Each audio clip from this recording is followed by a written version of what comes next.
One of the best ways to win in fantasy football is to hit on that one running back that carries your team throughout the season. We've got a few names in mind. Here are our league-winning running backs for 2024. If you can't wait to start drafting fantasy football teams, you don't have to. Underdog Fantasy has drafts with entry fees as low as $4 and prize pools up to $15 million.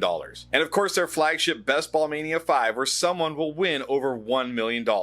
Plus, if you sign up and use promo code ENDGAME, you'll get a special pick that you can use to potentially win 325 times your entry. And you're going to get up to $250 in bonus cash. Don't wait. Go join Underdog Fantasy now and use promo code ENDGAME to get your special pick and cash. Let's start off in round one. This is a player that could take a massive leap forward in year two. Yes, I think Jahmyr Gibbs is going to take a massive leap forward in year two. And I really liked the leap he took in the second half of year one. When you look at it last year from weeks 1 through 14, he only had more than 10 carries in 5 of those games. And 2 of those games came when David Montgomery wasn't playing.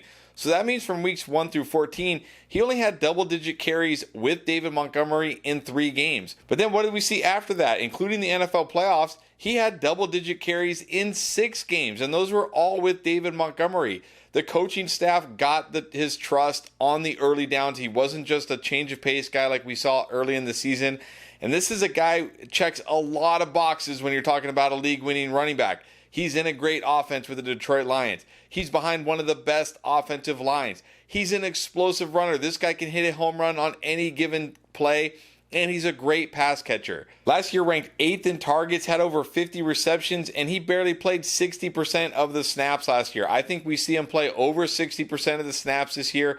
I think we see him split the early down work with David Montgomery while still having that pass catching role. I think he's one of the few running backs that you can say has the chance to catch 70 plus passes. And if he does that, he's going to be a league winning running back. And oh, by the way, he also has touchdown upside, because that was something I was worried about with him coming in as a prospect.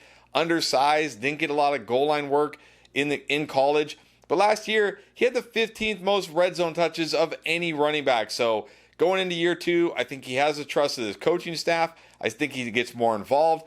I think he truly becomes a league-winning running back. Well, running back who definitely checks all the boxes is Bijan Robinson. We know this, and league-winning status didn't come last year. We know why. It's not his fault at all. Arthur Smith, who should be indicted for war crimes, as you said, because it's just criminal how underutilized Bijan Robinson was, and no offense, Tyler Algier, how overutilized the backup running back was. Tyler Algier touched the ball 186 times just in rush attempts. All right, that means Bijan Robinson, a lot of missed opportunities that should have gone to him. You know, Bijan barely hit over 200 rush attempts. This was a run-heavy offense. Unfortunately, it didn't just run through Bijan Robinson. That should change this year. We, of course, have a new coaching staff and improved quarterback play. We're going to talk about this Falcons offense a lot. You're going to get tired of hearing about how all these players, Drake London, yes, should explode this year. Kyle Pitts has a chance to do that. Bijan Robinson is going to be helped just as much, because even though new quarterback Kirk Cousins obviously helps the receivers there, this helps Bijan just as much, because the whole offense will just be better. They might actually get to play from ahead more often instead of having to play catch up and pass the ball. And Bijan Robinson is also an amazing receiver. In fact, he probably, alongside CMC, is the best receiving back in terms of hands in the NFL.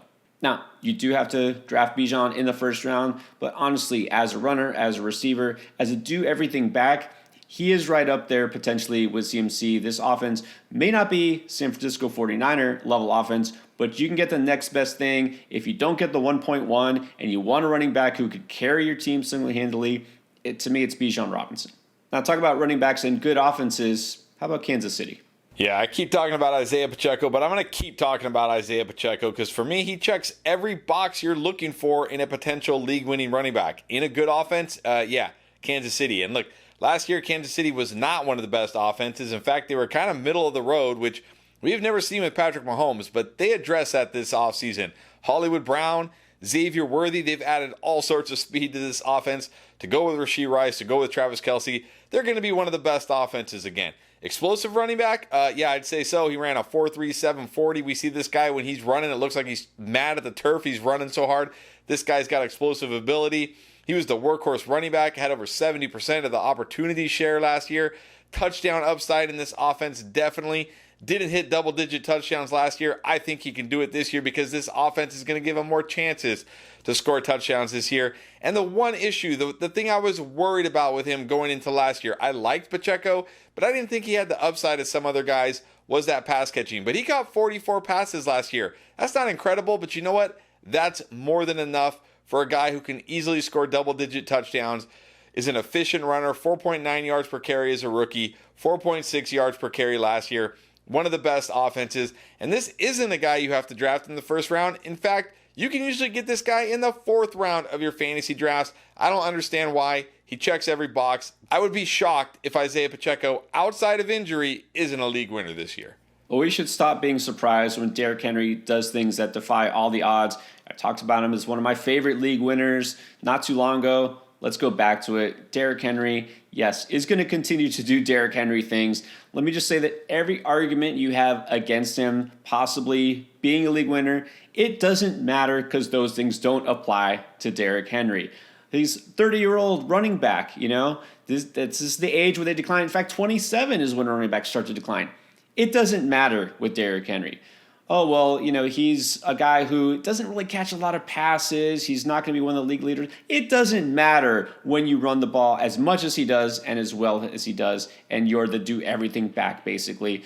And you can say, oh, well, Derrick Henry, 2,000 carries under his belt for his career. He's going to wear it down. No, he isn't, all right? I think he's proven at this point that he is superhuman. This is a guy who has led the NFL in rush attempts for the last 5 seasons, and the one season he didn't, it's because he missed half the season. And that year, he was on pace to actually smash the record for rush attempts. That was his most prolific season. And so it's pretty obvious. Look, double-digit touchdowns are in the bag. He's done that for 6 years straight. 1,000 yards, easy, right? I'm not going to worry about injury with him because ever since that one injured season, which, by the way, it's remarkable, honestly, with how much he's touched the ball, that he only got hurt that one season.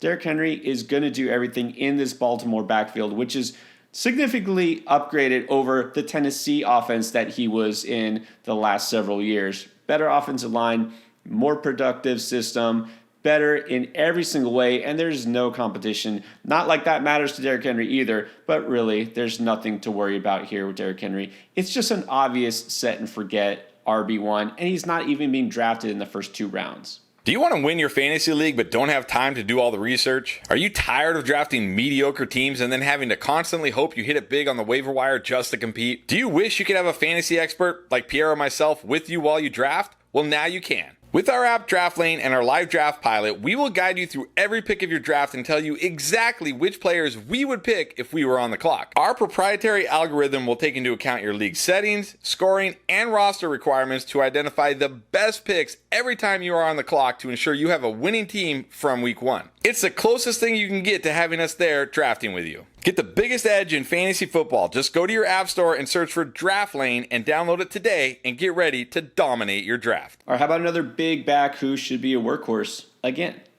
Yes, last year I was definitely too high on Ramondre Stevenson. I thought he was a great value in the 3rd round, and unfortunately he wasn't. Got off to a slow start. Started to pick it up kind of midpoint of the season and then got hurt, and we had to watch dusty Ezekiel Elliott somehow be a league winner. But I'm back on the Ramondre Stevenson train this year because now you don't have to draft him in the 3rd round. A lot of times he goes in the 6th, 7th round of drafts, and to me that's just way too low for a guy who is going to be the workhorse running back. Now this is the first running back we've talked about who's not in a prolific offense. It's the New England Patriots.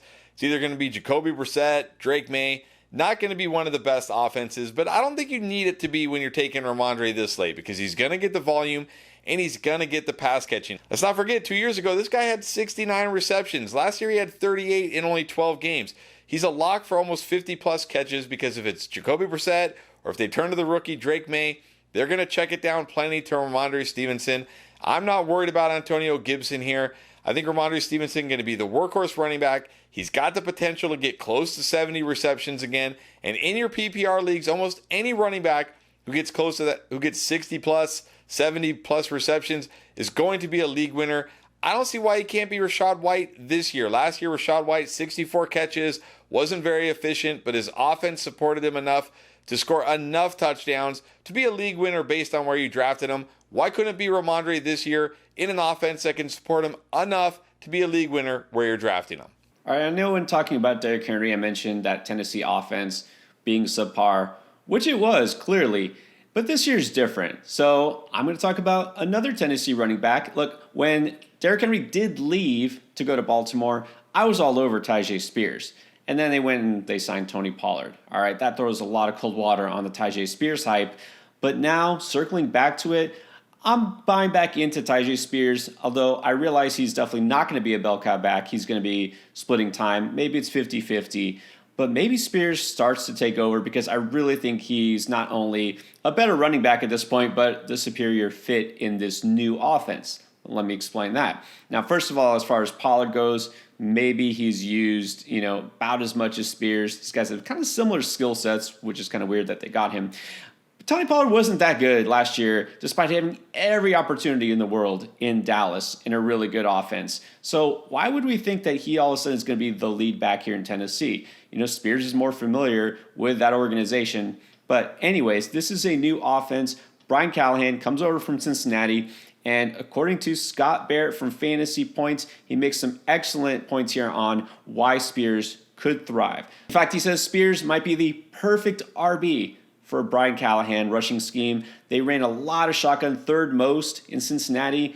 Spears is familiar with that in college. That's the type of offense he was playing in, and he thrives under that. And talking about their scheme here, it says by EPA per run, Spears is actually the most effective man gap rusher to enter the NFL draft over the past 8 draft classes. Cincinnati, under Callahan, ranked 6th in man gap run rate. So you see how the pieces might fit here perfectly. Spears was really good last year when he did get the chance. Just didn't get the chance that much because of Derrick Henry. Well, his opportunities should go up from last year. His efficiency was great last year, and now it could go up even more. This, to me, is the recipe for a bargain running back you can get late that might explode. All right, let's get a rookie running back in here. Who's your favorite from this draft class that you think could actually be a league winner?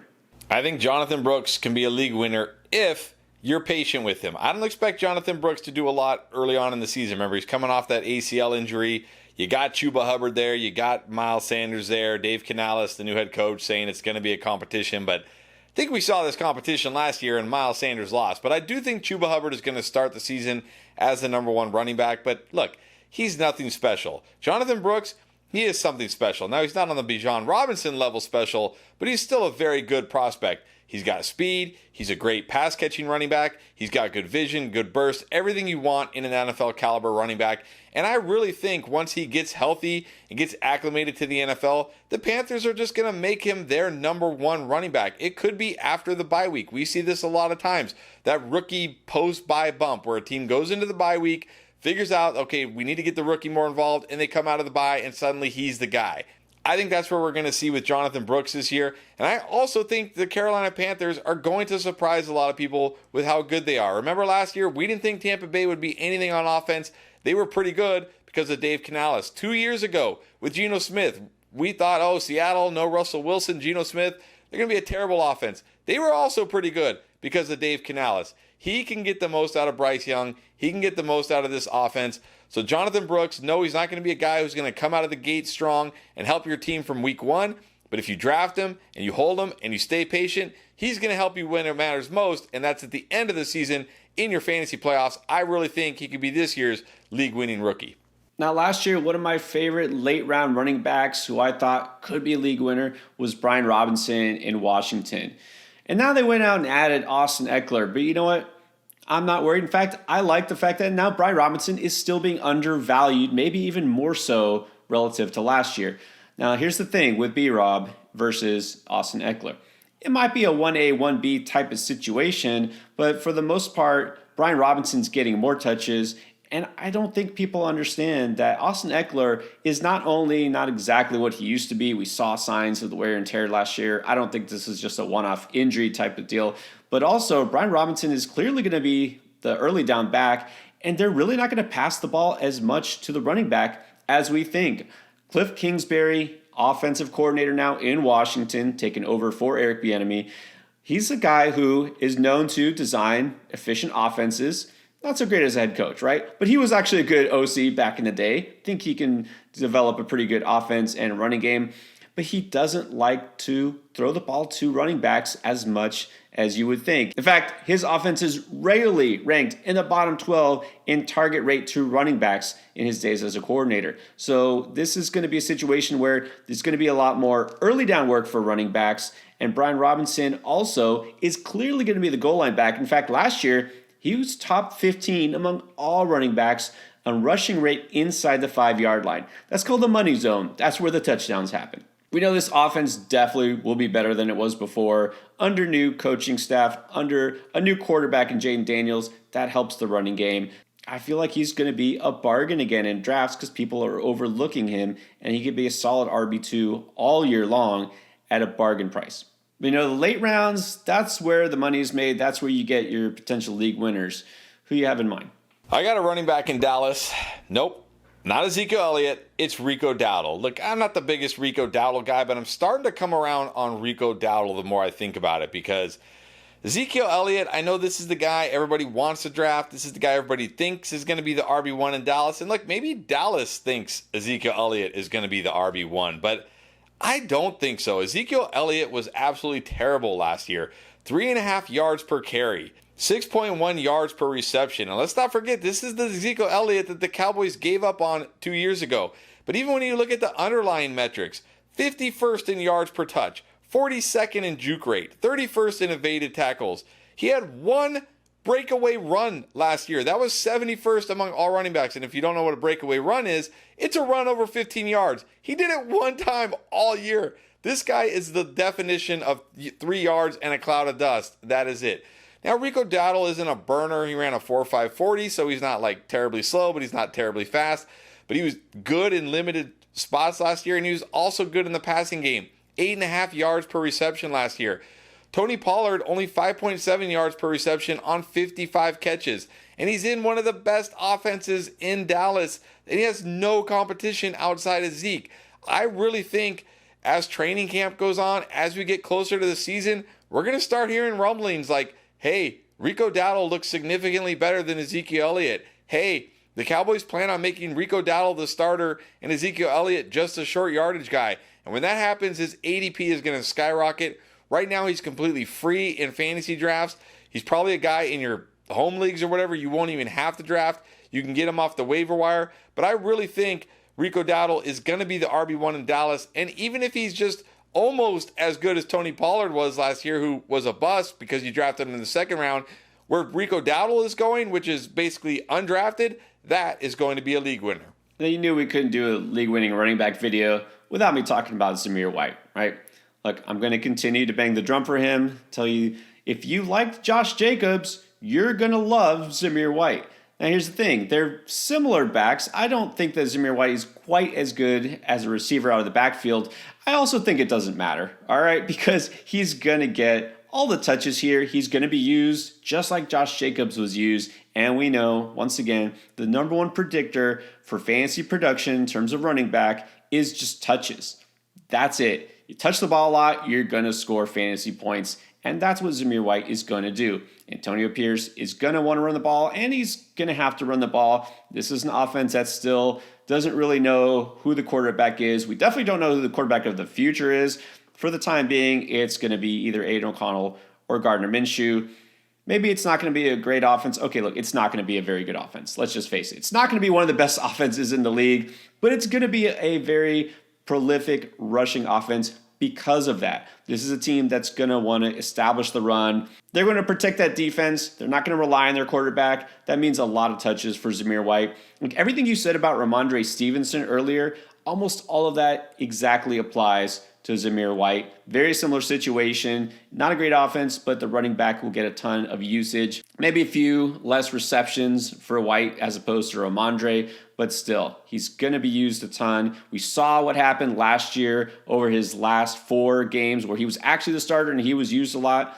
He was really good. He's getting the volume. He's good when he gets the volume, and you can get him pretty late in drafts. I don't understand why he's being taken so late, but you're going to see he's definitely going to be worth it, a guy that you can rely on all year long. Those are some RBs we're counting on to have a huge season this year. Could help you win your league. Don't forget to look for players who could have big bounce back seasons. We talked about them right here.